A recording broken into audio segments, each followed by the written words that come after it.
নরেন্দ্র মোদীর শপথ অনুষ্ঠানের সবশেষ জানাতে নয়াদিল্লি থেকে সরাসরি যুক্ত হচ্ছেন সহকর্মী সুব্রত আচার্য। সুব্রত,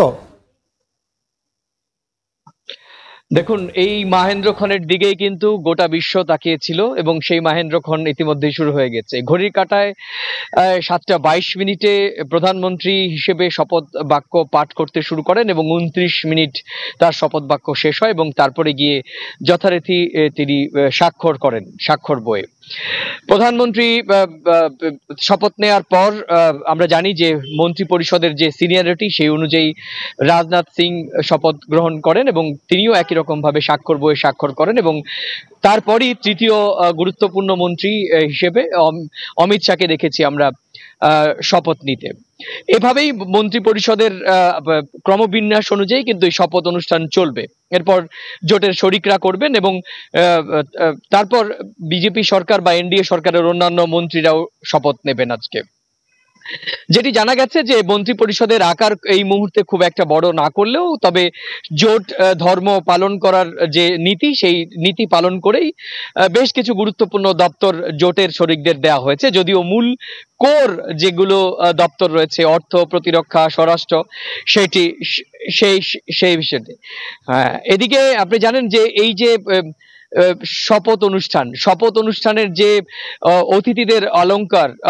অতিথিদের আসন অলংকারিত করেছেন কিন্তু প্রতিবেশী 7টি দেশের রাষ্ট্রপ্রধানরা। যেমন আপনি জানেন যে প্রধানমন্ত্রী শেখ হাসিনা গতকালকেই প্রথম বিদেশের অতিথি হিসেবে নয়াদিল্লির মাটিতে পা রাখেন এবং আজকেও কিন্তু প্রায় প্রথম এই শপথ অনুষ্ঠানে তিনি আসেন এবং প্রধানমন্ত্রীর পাশে বসেছিলেন তার কন্যা পুতুল এবং তারপর তাকে দেখা দিয়েছে যে মালদ্বীপ, শ্রীলঙ্কা এই রাষ্ট্রপ্রধানরাও কিন্তু প্রধানমন্ত্রীর পাশে এবং ভুটানের প্রধানমন্ত্রীকেও প্রধানমন্ত্রীর পাশে বসে থাকতে দেখা গেছে এবং তাদের মধ্যে বসে থাকার মধ্যেও কিন্তু কুশল বিনিময় করতে দেখা গিয়েছে এবং সবচেয়ে গুরুত্বপূর্ণ বিষয় হচ্ছে যে রাষ্ট্রীয় গণমাধ্যম বারবার করে বাংলাদেশের প্রধানমন্ত্রীকে দেখাচ্ছিলেন এবং তিনি কার কার সঙ্গে কথা বলছিলেন সেগুলো দেখাচ্ছিলেন।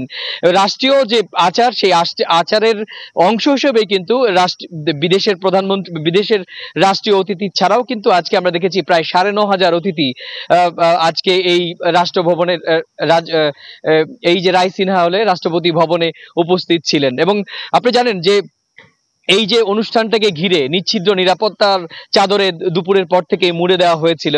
আমরা দেখেছি অতিথির কথা যদি আমরা বলি যে অতিথি কি শুধুমাত্র রাষ্ট্রীয় অতিথি নয়, ভারতের গুরুত্বপূর্ণ সমস্ত ব্যবসায়ী আমরা দেখেছি যে অনিল আম্বানি থেকে শুরু করে আদানি এবং সব বিভিন্ন সেলিব্রিটি তারকারাও কিন্তু আমরা দেখেছি যে শাহরুখ খান তাকেও কিন্তু আমরা দেখেছি, লোকসভার স্পিকার তাকে দেখেছি এবং বিভিন্ন অন্যান্য রাজনৈতিক দলের প্রতিনিধিরাও কিন্তু এই শপথ অনুষ্ঠানে অংশ নিয়েছেন।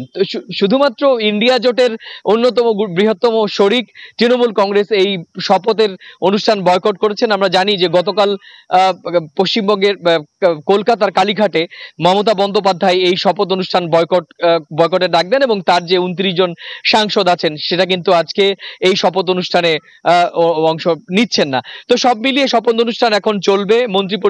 মন্ত্রী পরিষদের সিনিয়রিটি অনুযায়ী ক্রমবিন্যাস ভাবে শপথ অনুষ্ঠান চলবে, তবে সেই দিকে আমাদের নজর থাকবে। এই ছিল আমার কাছে ভারতের রাজধানী নয়াদিল্লিতে রাষ্ট্রপতি ভবনের চলা ভারতের প্রধানমন্ত্রী হিসেবে তৃতীয়বারের মতো টানা প্রধানমন্ত্রী হিসেবে